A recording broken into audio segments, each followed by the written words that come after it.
It has been 6 years since a massive meteor fell to Earth and wiped out more than 75% of the world's population. Fragments of that meteor still remain, and the air itself has become toxic.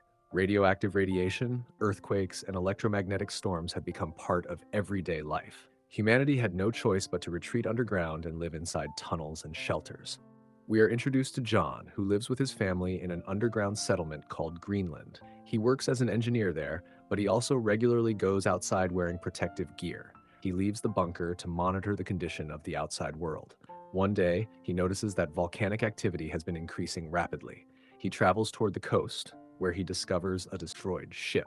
Curious, he enters the vessel, searching for anything useful.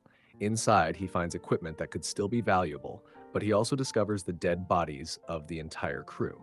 Among the wreckage, he notices a beautiful flower. He carefully takes it with him. Suddenly, his radio warns him that an electromagnetic storm is approaching fast. John immediately starts running as the electromagnetic waves intensify around him. He races as fast as he can, struggling against the dangerous energy fields. Just in time, he manages to reach a large tree near the bunker entrance and safely makes it back inside. But now John begins to feel sick. Concerned, he visits his doctor and explains his symptoms. After examining him, the doctor advises him to spend more meaningful time with his family, implying that his condition may be serious. Meanwhile, John's wife, Allison, is meeting with the leaders of another group inside the settlement. They are deeply worried because their resources are running out, and survival is becoming more difficult with each passing day. Allison receives a message informing her that John has returned safely, which brings her relief. At the same time, a scientist named Amina shares critical information she has gathered from other scientists. According to their findings, there is still one safe place on Earth, a region untouched by the meteor's destruction. This place is located in southern France. It is peaceful, beautiful, and free from storms and disasters. She suggests that they should travel there and start a new life where it is safe. However, Adam reminds everyone that southern France is extremely dangerous. Europe is currently in the middle of a massive civil war, making the journey nearly impossible. Suddenly, a powerful earthquake strikes. The people have grown used to earthquakes, but they realize that the tremors have become more frequent and more intense in recent days. The danger is increasing, and staying here may no longer be safe. Seeing the worsening situation, Adam proposes that they should take the risk and begin the journey to the safe zone. Allison suggests that they vote on the decision. Everyone raises their hands. The decision is unanimous. They will leave and travel to southern France.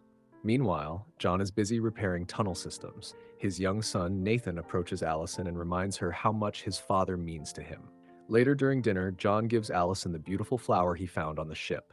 It is a rare symbol of hope in a dying world. The family spends some time together, playing and enjoying what little happiness they have left.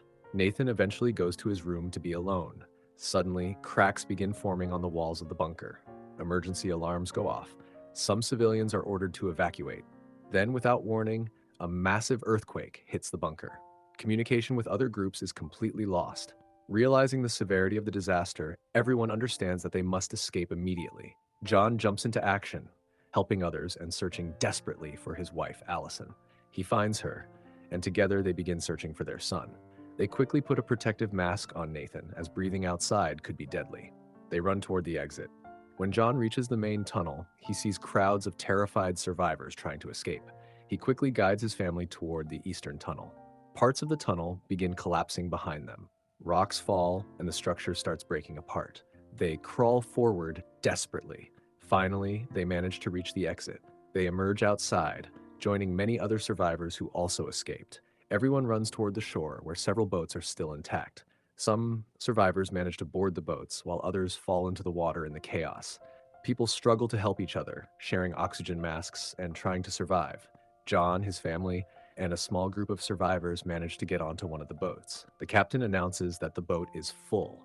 He closes the doors and begins sailing away. Moments later, a massive wave crashes onto the shore, killing everyone who is left behind. The survivors watch in horror as the disaster wipes out the rest of the people. After some time, John uses his equipment to analyze the air quality. The air is clean. For the first time, they remove their masks. They discuss their destination. Their plan is to travel toward Iceland first and from there continue toward England. Hours later, the boat suddenly stops. The engine has failed. They drift helplessly for hours. Eventually, they reach land. They discover they have arrived in Liverpool. John checks the air again. It is safe. As they step off the boat, the city looks abandoned and lifeless. However, they soon notice refugee camps filled with survivors. Suddenly, they hear shouting nearby. Protesters are clashing with soldiers. Adam approaches the soldiers and explains that they came from the Greenland settlement. He asks for asylum. The soldiers demand identification. Tension rises. The crowd becomes angry. Then suddenly, the soldiers open fire. Adam is shot and killed instantly. Several others are also shot. Chaos erupts. People begin running in all directions. John, Amina, and his family manage to escape and get into a vehicle driven by a man named Obi.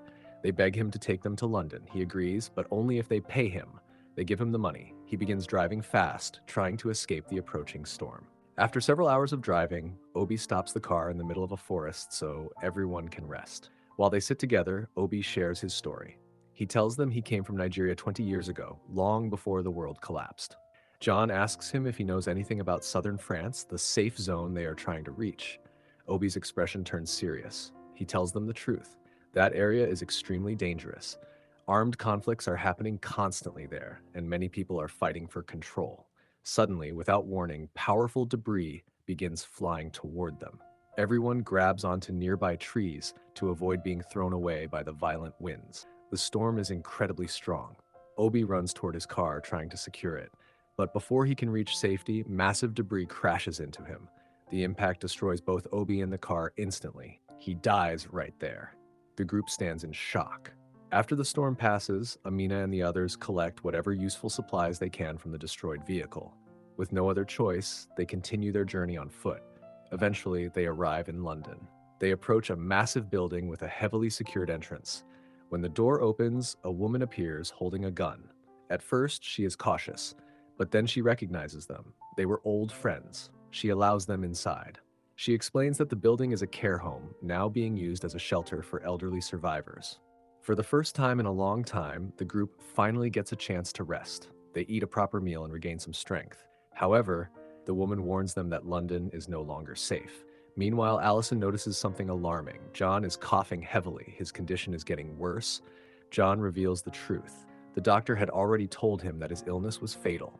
The radiation in his blood means he only has about 8 weeks left to live.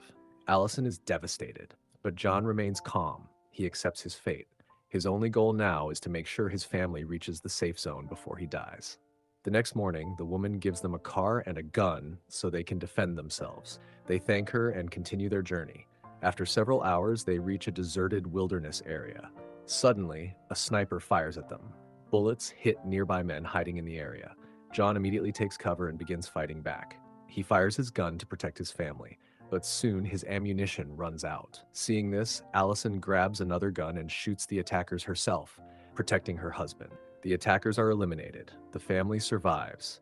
They bury one of the fallen women with respect. 2 hours later, they reach an abandoned region. They see massive cargo ships stranded on dry land. They also see roads blocked by vehicles and survivors. It becomes clear that massive destruction has occurred across both England and France. Soon they arrive at a fragile suspension bridge. The bridge looks unstable and dangerous. Carefully, they begin crossing it. Suddenly, powerful winds strike again. The bridge shakes violently. They stop, holding on tightly. Eventually, the wind stops. They continue forward. But then, another earthquake begins. The bridge starts collapsing. Parts of it break apart behind them. They run as fast as they can. Finally, they make it across safely. They have reached France.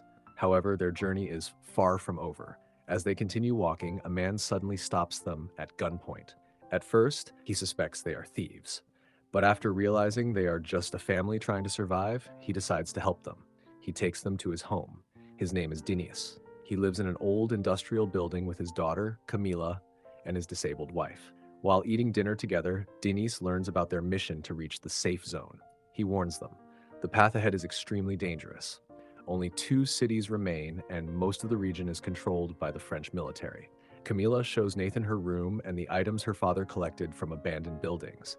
Denis gives John valuable information about the safest route. He also shows him a photo of his friend, who is a military officer. This gives them hope that someone may help them. Denis makes an emotional request. He asks John to take Camila with them and protect her like his own daughter. In return, he will stay behind and care for his disabled wife. John agrees. Camila thanks her parents tearfully.